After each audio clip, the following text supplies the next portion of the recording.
Good morning বন্ধুরা, আবার একটা নতুন ব্লগ নিয়ে চলে এলাম।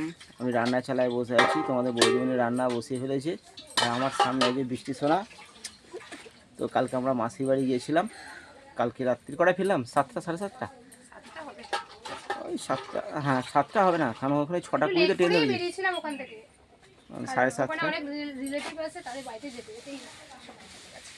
তারপরে আমরা স্টেশন থেকে নেমে বৃষ্টি সোনা আবার ফুচকা খেলো। আমরা 10 টাকা করে খেয়েছি। টেস্ট হয়েছে, জলটা খুব সুন্দর টেস্ট হয়েছে। আর খাস্তা ছিল। তো কালকে যাওয়ার আগে, মাসির বাড়ি যাওয়ার আগে একটা মাছ কিনেছি। মাছটা দেখাও। তো জ্যান্ত তেলাপিয়া মাছ। আর শ্রীরামপুরে যাইনি মাছ নিয়ে আসতে। তো কালকে আমরা এখান থেকে কিনে নিয়েছি। এক দাদা বিক্রি করতে এসেছিল। এটাই সব থেকে ছোট, বড়গুলো বার করিনি, কারণ আজকে যেহেতু একাদশী সবাই তো খাবেন, আজকে আমরা 3 জন খালি খাবো, ওই জন্য সেইভাবেই মাছটাকে বার করা হয়েছে। কাটা হয়নি এখনো। জ্যান্ত তেলাপিয়া লাইলেন টিকা, তাই তো? জ্যান্ত লাইলেন টিকা এখানে 100 টাকা করে নিয়েছে।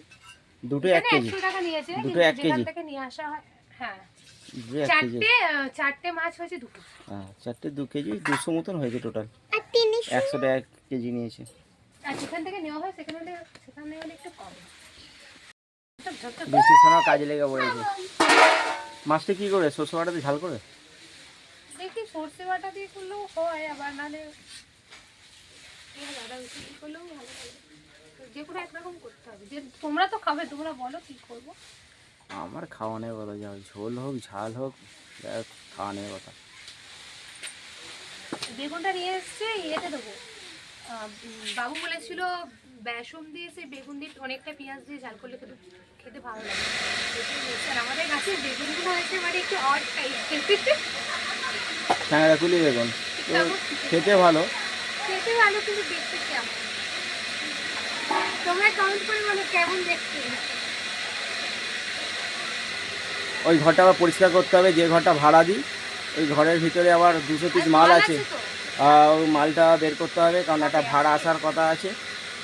কারণ ওই ঘরটা আজ 2-3 মাস ধরে যে ভাড়া এসেছিলো আর কি, আর আসে বন্ধই আছে। তার ফলে আমি মাল রেখে দিয়েছিলাম। মালগুলো টোটাল বার করে ফেলি, বের করে ওটাকে পরিষ্কার করে দিতে হবে, কারণ ভাড়া আসবে। আর পায়খানা চালটা ঠিকই আছে, বলো? পায়খানা চালটা ঠিক আছে। লাউ শাকটা আরও বেশি ভারী হয়ে গেছে। ওটা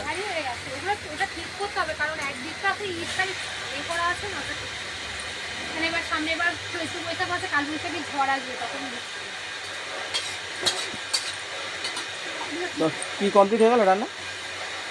এই সালে ভাত হয়েছে, ফুলকপি, আজকে অনেক কিছুই রান্না হচ্ছে। কি কি হচ্ছে বলো? এই তো ভাত হয়েছে, বিশেষ করে পেটটা কিছুদিন আগে গন্ডগোল হয়েছিল একটু, যাই হোক এখন ঠিক আছে। তো ওই জন্য একটু পেঁপে সিদ্ধ আর কাঁচকলা সিদ্ধ দিয়েছি। ফুলকপি ছোটো ছোটো করে কেটেছি, ভাজা হবে। এটা দেখা যাচ্ছে? দেখা যাচ্ছে। ফুলকপি ভাজা হবে, আর মাছটা তো তোমাদের দাদাভাই আগে দেখিয়েছি, ওই মাছটা হবে। আর বেসন দিয়ে বললাম বাবু খেতে চেয়েছে, ওটা ঝাল হবে। কি? হ্যাঁ, তো কে কে খেতে চাও অবশ্যই কমেন্ট করে জানাও। টাটা।